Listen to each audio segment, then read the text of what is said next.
अस्सलाम वालेकुम व्यूवर्स, कैसे हैं आप लोग। उम्मीद है कि आप सब खैरियत से होंगे। आज मैं बना रही हूँ आलू गोश्त का सालन जो मैंने मटन में बनाया है। उम्मीद है कि आपको मेरी रेसिपी पसंद आएगी। अगर पसंद आए तो मेरे चैनल को लाइक, शेयर और सब्सक्राइब ज़रूर कीजिएगा। शुक्रिया। चलिए जी रेसिपी स्टार्ट करते हैं। 1 किलो मैंने मटन लिया है। इसमें 3 गिलास पानी डाल के और 1 टेबल स्पून नमक डाल के मैंने इसे गला लिया है। ये देखिए व्यूवर्स, इस तरीके से इसकी यखनी तैयार कर ली है। 3 से 4 अदद आलू हैं, 3 अदद छोटे साइज़ की प्याज है, हाफ़ प्याली दही, 1 टेबल स्पून नमक, 1 टेबल स्पून लहसुन अदरक का पेस्ट है, हाफ़ टी स्पून हल्दी है, ये 2 अदद बड़ी इलायची, 1 दालचीनी का टुकड़ा और 3 से 4 अदद लौंग है, 1.5 टेबल स्पून पिसी हुई मिर्च है। चलिए इसको स्टार्ट करते हैं बनाना। हाफ़ कप मैंने ऑयल लिया है।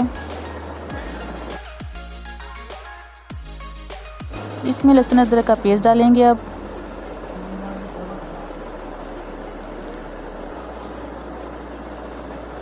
और साथ ही ये साबुत गरम मसाला जाएगा। इसको 1 मिनट हम भून लेंगे।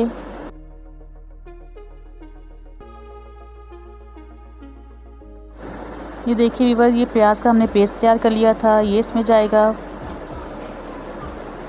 और साथ ही मसाले जाएंगे।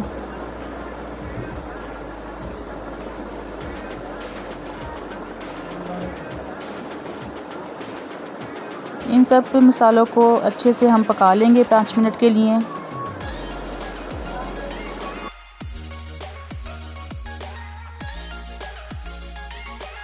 ये देखिए व्यूअर, मसाले हमारे 5 मिनट पक गए हैं प्याज के साथ। अब हम इसमें दही डालेंगे।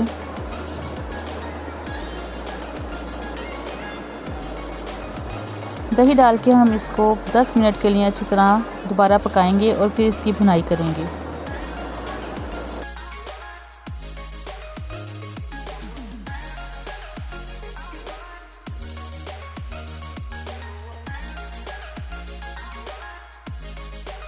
ये देखिए व्यूअर, मसाला हमारा अच्छा सा पक गया है। अब हम इसको भून लेंगे मसाले को।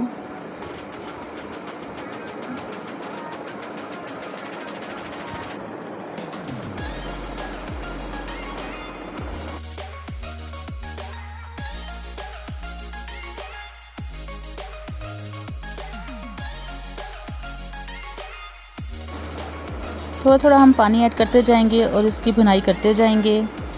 ये देखिए व्यूअर, इसमें हम गरम मसाला डालेंगे इस टाइम पे। फिर हम थोड़ा सा पानी डाल के इसकी भुनाई करेंगे।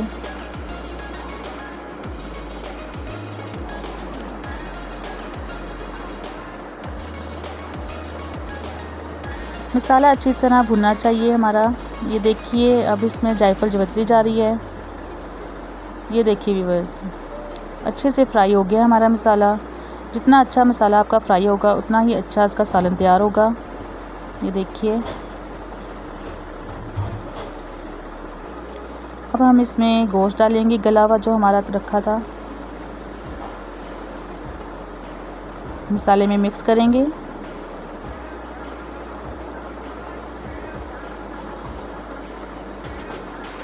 अब इसमें मैं यखनी ऐड करूँगी। आप लोग इस तरीके से ज़रूर ट्राई कीजिएगा। ये सालन बहुत ही जायकेदार और मज़ेदार बनता है। ये देखिए व्यूअर, अब इसमें हम आलू ऐड करेंगे और आलू गलने के बाद हम डिश आउट करेंगे।